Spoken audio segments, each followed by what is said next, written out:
hand-tied weft, we started three pockets in. So it's going to be an inch in, which is about one and a half beads. Same thing. But for this time, we're actually not going to do anything through the weft, through the pockets of hair yet. We're actually just going to start by feeding our needle and our thread just through the weft itself. And I'm just going to pull that all the way so that you can see that knot is sitting here. And then I'm just going to do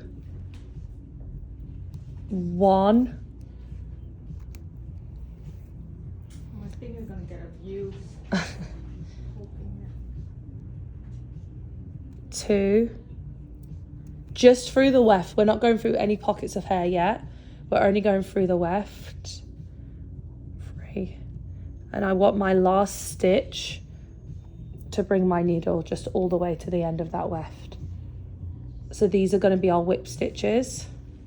So it just looks like little candy canes. And they're literally just through the weft itself. We're not putting anything through the foundation yet. So if you wanted to, you could even do this off the head.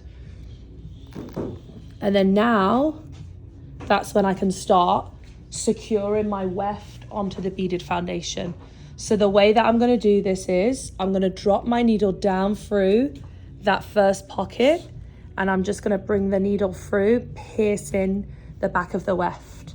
So you can see I've gone down through that pocket, and I've brought my needle down to pierce the back of the weft.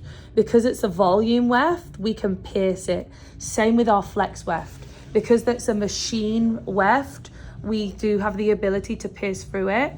And then now, can you see? That's just locked the top of that weft into place. So now, we want to just lock this bit into place. So all I'm going to do here is, I'm going to go and up through that same pocket.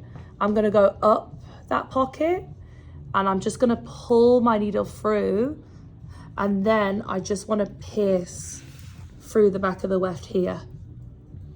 And then now, can you see, this is going to create a stitch that sits on the outside of my weft.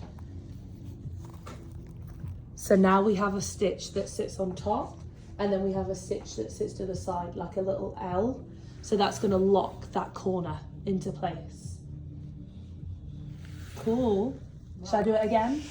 Yeah. So let's pretend, you can stop recording now.